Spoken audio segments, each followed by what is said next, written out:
This is another episode of Tarot Talks, and we're moving on to analyze the fours of the minor arcana. So we're going to start with the wands and the swords. So little background on the number 4. All of these fours go back to the Emperor in the major arcana. He symbolizes reaching a point of success, or a point that you've been meaning to reach. It's like a milestone marker. It denotes a pause. It's like a plateau. So it's a place that you could stay, but generally it's somewhere that you want to branch out from.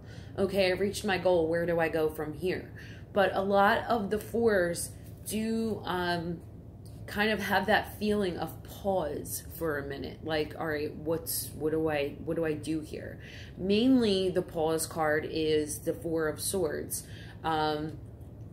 This is a soldier that survived battle. His coffin is empty. You could see it in the black opening right here. There's nothing in there, or else the coffin would be sealed. So when you come back from war and you survived it, you're like, oh fuck, you know, and you start to really reflect and think, and you need to like stabilize and get your mind right. So 4 is really like a number of stability. It's a stabilization. It really has to do with the 4 elements, the 4 directions. In mythology, there's a lot of 4s. It's like there's too many to name. It's there's like a lot of characters that there's 4 of them, and they really just, it's the things that make up something. It is the things that hold shit together. That's what number 4 is. It's the reaching of some type of perfection. It's a perfect number. They call 4 the perfect number, and it's because it embodies everything that all the ingredients that you need to survive. Okay, all the ingredients that are going to get you to your next place. It's like the foundation, like the pyramids, you know, they have 4 corners. Even though they're a triangle, the base of the pyramid is 4 corners.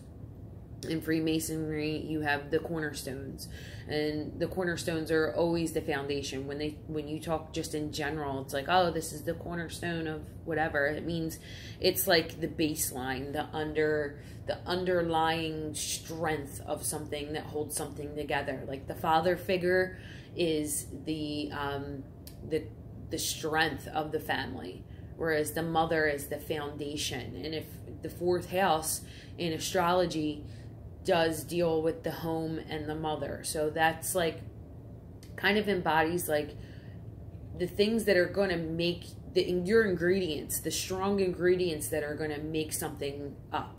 You know, it's going to make up a person, or make up a situation, or hold a building together, hold a universe together, hold a planet together. It's like the 4 ingredients you need. Okay, so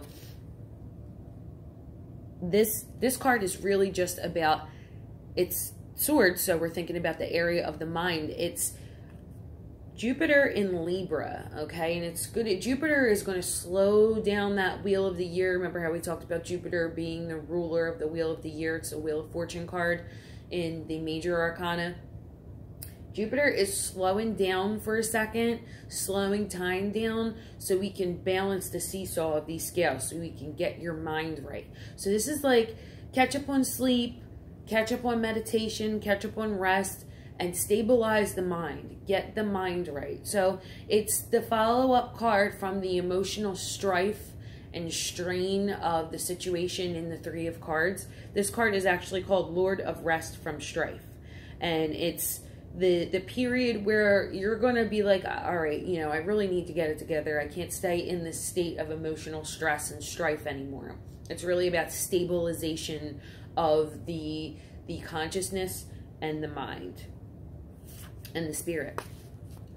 All right. So the next card is the 4 of Wands. And this is April 11th to the 20th. And this is the 3rd decan of Aries, Lord of Perfected Work. I don't know if I told you the other one is the swords is the 3rd decan of Libra. So it's getting mid to late October. And again, that's where you have that type of you know, energy where, you know, you're picking the plants and, you know, you're kind of getting ready for that dead pause in the season where nothing's kind of growing.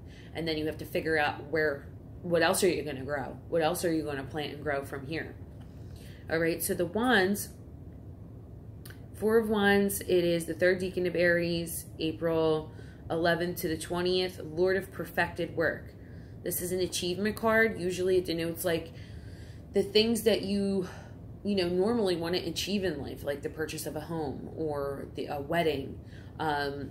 It's kind of like you've reached the pinnacle of a goal, and it's the enjoyment of that goal. It's the celebration. And if it's Venus in Aries, so Venus, anytime she, visits anything, she's like Jupiter. They call it a benefit planet, which it benefits anything that it visits, any sign that it visits. Venus is a lesser benefit. Jupiter is a greater benefit, where you're going to have a lot more beneficial energies from Jupiter. Venus is definitely still beneficial, but it doesn't have as much power as Jupiter does. Venus is going to soften up the rough edges of Aries. She's like,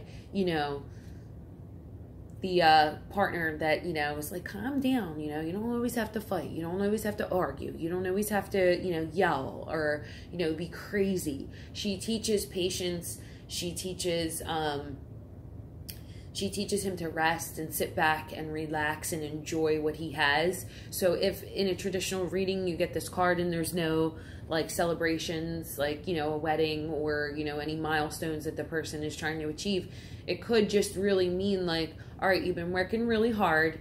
You need to just kind of enjoy what you have, enjoy what you've cultivated, and just relax for a little bit, because the answer will come. You just need to enjoy the fruits of your labor right now and just chill out a little bit. So 4, again, is just that pause period. It's kind of you're on top of the hill. You're no longer climbing the hill, you're on top of it. And now you just need to rest a little bit before you start climbing down and figuring out where you're going to go from there.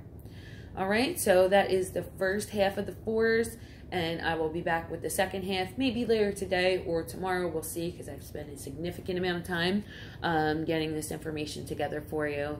And I hope you enjoyed this. I hope you learned something, and I will talk to you soon.